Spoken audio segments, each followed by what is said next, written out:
mission, and I'm so humbled to see all of you here today. 35,000 murdered, 2 million displaced, 67,240 injured, 121 journalists murdered, and 235 destroyed healthcare facilities. And the numbers continue to grow. But the Palestinian people are not just numbers. They are human beings like you and like me and like everyone else in this world. They have dreams, they have aspirations, their hearts are filled with love and resilience, and Israel has made it their mission as a vile, genocidal ethno-state to ethnically cleanse and exterminate the Palestinian people, just like what the Nazis did. That's right, honey. Say it. The first thing I saw February 29th wasn't the happy birthday messages on my phone. It was a massacre of 120 starving people.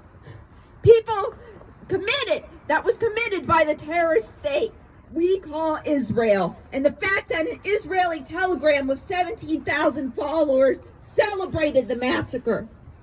What does that say about Israel and its settlers? Nothing good.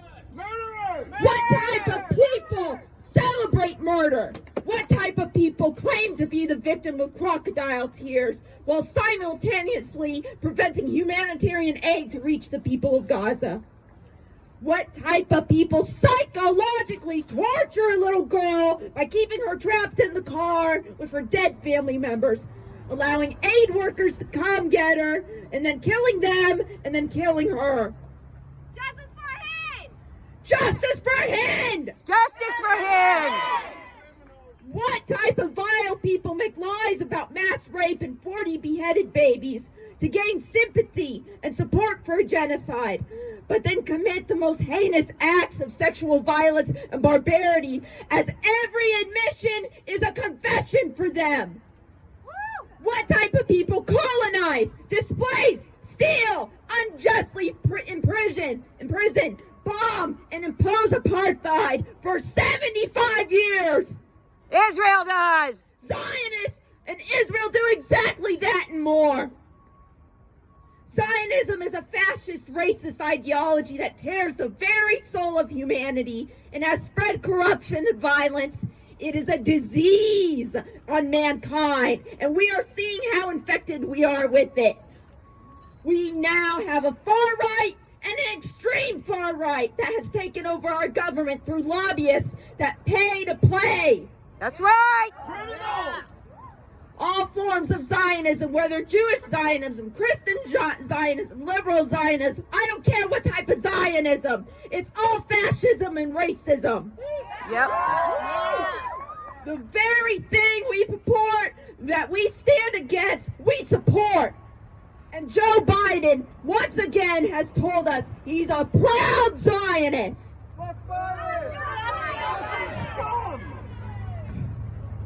Excuse me.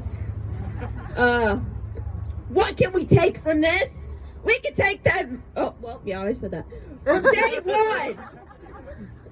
From day one, Joe Biden continues to provide unwavering political and military support to Israel with our tax dollars.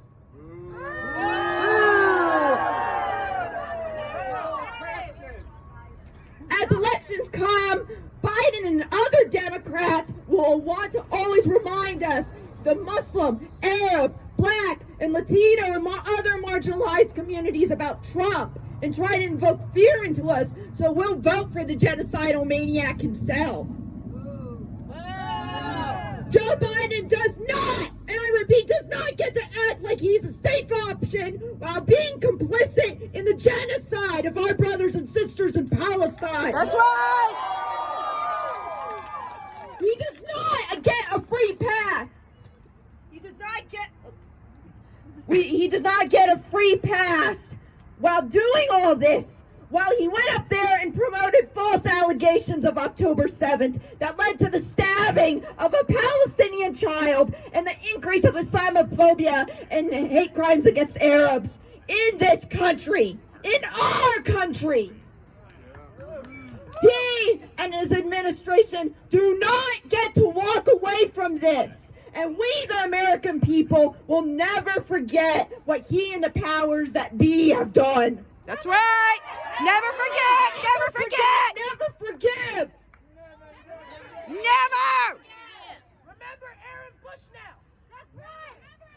They will reap what they have sown come election day, as we live with the horrific atrocities we've seen online and are constantly reminded of them. And we will take that to the voting booths. This Yep. genocide has changed us all. There's no going back. No going back. We will never stop our activism until Palestine is free and we stand shoulder to shoulder, arm in arm, in solidarity with Jews who oppose Zionism. And we commend them for having the courage to stand against oppression. That's right. This is a message to my Muslim brothers and sisters. As Ramadan approaches, our brothers and sisters in Palestine will be facing extreme hardship and persecution. They won't get to enjoy iftar or break a fast. They won't get to experience the same level of enjoyment of praying and worshiping Allah. To my Muslim brothers and sisters joining us today and not joining us today, I remind you, do not slow down and do not quit your activism and resistance during Ramadan. Rather do more, not for the sake of Allah, but for the sake of the oppressed. Yep. And the occupation. Our dear Prophet Muhammad, peace be upon him, fought wars while fasting. If we truly want to emulate his character, emulate his resilience as well. Our Palestinian brothers and sisters ask, where are the Muslims? Where are the Arabs? We will be questioned by Allah on Judgment Day for what we did. Your actions will be presented right in front of you. Did you spend your time drinking tea or wasting time at a hookah lounge? Or did you spend your time praying, making dua, and protesting? That's right. If you cannot sacrifice 20 minutes of your life for the oppressed and doing what we as Muslims should do, you have no right to complain or cry. Yep.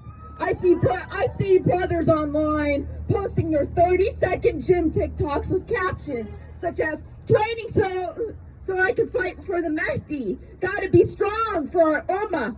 You can't even go to a protest and pass this test. Yes. in life. That's right. That's right. What makes you think you'll do that? So remind yourselves, as you enjoy your luxurious iftar that will probably be wasted, pray in the comfort of your home.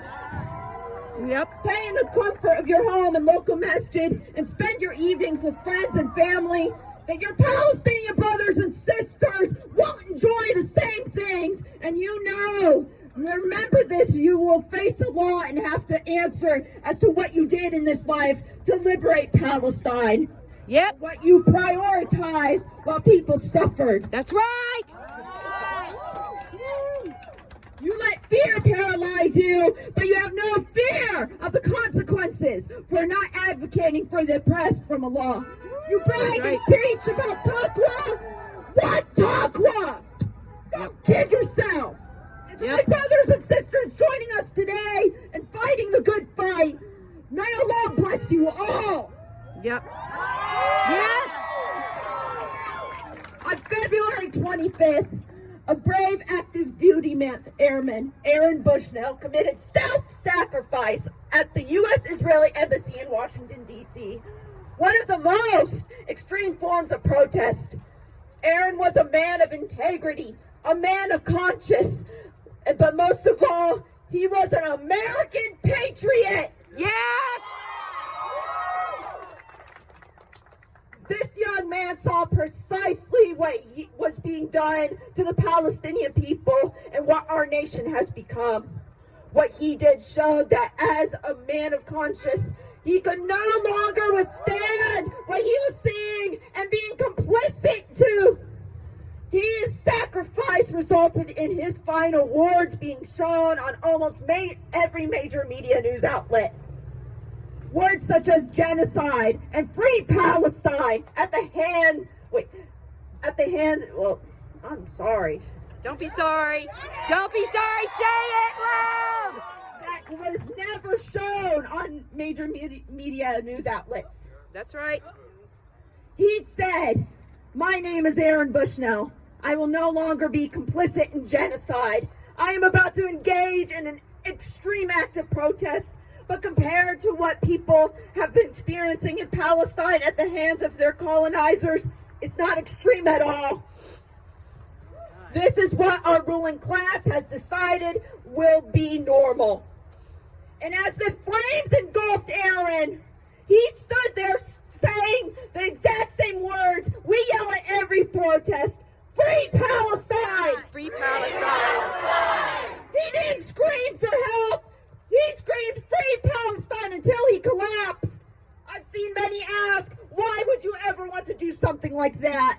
I'll therefore ask you this: why would anyone in their right mind want to commit or condone a genocide? That's right. Aaron would have been here with us today in this world if there was a permanent ceasefire from day one. If humanity triumphed over evil. Yes. Joe Biden, the American government, Israel, and other supporters are responsible for his death and the deaths of the Palestinian people.